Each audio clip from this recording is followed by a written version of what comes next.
இருக்கட்டும், நம்மளோட புதுசாக வந்திருக்க எஸ்சியாக இருக்கட்டும். ஏன்னா இப்போ நம்ம இந்த பீரியடில் முதலமைச்சர் ஒரு தலைமை ஆட்சியில் ஆகஸ்ட் மாதம் ஒரு அப்பாயின்மெண்ட் போட்டோம். கிட்டத்தட்ட 64 தமிழ்நாடு ஃபுல்லாக 2000 சில்லர் போட்டாலும் நம்ம மாநகராட்சி கிட்டத்தட்ட 67க்கு மேற்பட்டவர் வந்திருக்காங்க. அதுலேயும் நிறைய பெண்கள் தான் வந்திருக்க. நிறையா ஐஐடி நம்மளோட அண்ணா யூனிவர்சிட்டியில் படித்தவங்க வந்திருக்காங்க. நம்ம அடுத்த தரத்துக்கு போகிறதுக்காண்டி சொல்கிறேன். மற்றும் மாமன்ற உறுப்பினர் நம்மளை வேறு எல்லாமே சொல்லலாம். மாமன்ற உறுப்பினர் நீங்கள் 32 பேர் இருக்கீங்க. குறிப்பாக வந்து இப்போ வந்திருக்கிற செகண்ட் டைம் தேர்ட் டைமில் இருக்கிற நம்ம ரெக்ஸிலக்காவாக இருக்கட்டும், நம்மளோட எடிண்டாக்காவாக இருக்கட்டும், எல்லார் பேரும் சொல்கிற நினச்சிட வேண்டாம். அனைத்து மாமன்ற உறுப்பினர்களே உங்களுக்கு வணக்கம். இந்த உலக மகளிர் தினத்தை முன்னிட்டு என்னோடய வாழ்த்துக்களை தெரிவித்துக் கொள்கிறேன். ஏற்கனவே பார்த்தீங்கன்னா இந்த மகளிர் தினம் மறக்க முடியாது. முன்னாடி நான் மகளிர் தினத்துக்கு வந்து பொது வாழ்க்கையில் இருந்தாலும் சில இடத்துல கூப்பிட்றது போகல. ஆனால் வந்து சில இடத்துல வந்து உலகம் உருண்டன்னு சொல்கிற மாதிரி சுற்றுற இடத்துல கொண்டு வந்து விடுற மாதிரி இந்த 2022 மார்ச் மாதம் 4ஆம் தேதி இந்த பதவி தமிழக முதலமைச்சரால் வழங்கப்பட்டது.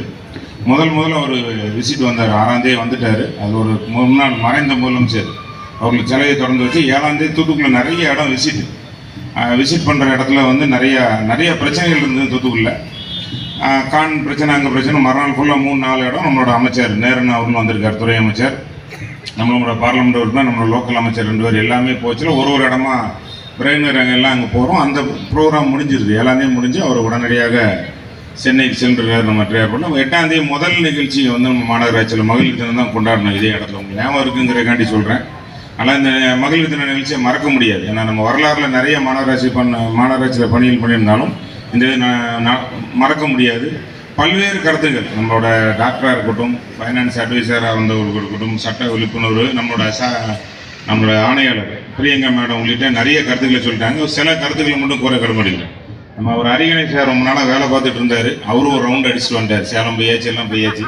அவர் தான் எப்போவுமே வர்ணையாளராக இருப்பார்.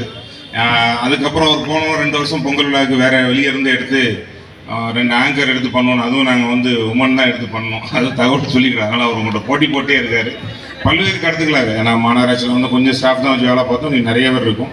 சிறப்பான மாநகராட்சி. நான் தமிழ்நாடு முழுவதும் அவார்டு வாங்கினதுக்கும் எல்லாத்துக்கும் அந்த பங்கு இருக்குது. அதுக்கு ஒரு நன்றி தெரிவித்துக் கொள்கிறேன். மகளிர் அதான் நாங்கள் மாநகராட்சியில் என்ன செஞ்சுருக்கோம், நம்ம மும்தாஜ் அவர்கள் பேசல தமிழ்நாடு அரசு சொன்னதெல்லாம் சொல்லிட்டாங்க சார் அப்படின்ட்டாங்க மேடம்.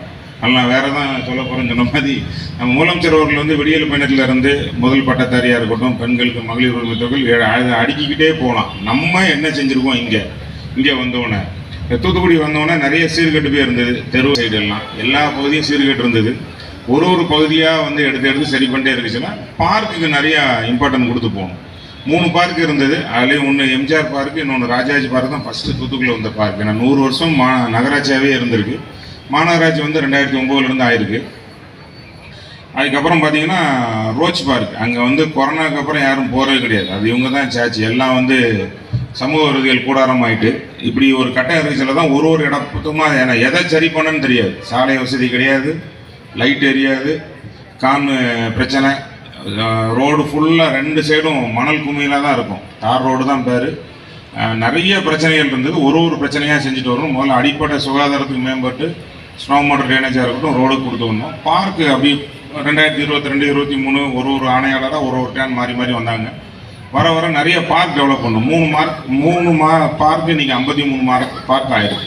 இந்த பார்க்கெல்லாம் எனக்கு ஒரு பழக்கம். காலையில் நம்ம காலையிலையும் நம்ம ரவுண்டு போவோம். அதுக்கப்புறம் நான் திருப்பி வீட்டை விட்டு கிளம்பி வந்தோன்னே என்னென்ன இருக்குது, என்ன ஒர்க் நடக்குது, டே டு டே ஆக்டிவிட்டி பார்த்துட்டு ஆணையாளர் அவங்க தனியாக இப்போ நம்ம ஆணையாளர் வந்து 5 மணிக்கே கிளம்பிடுவாங்க. அவங்க தனியாக ஆய்வு போனாலும் நாங்கள் தனியாக ஆய்வு பண்ணிட்டு வருவோம்.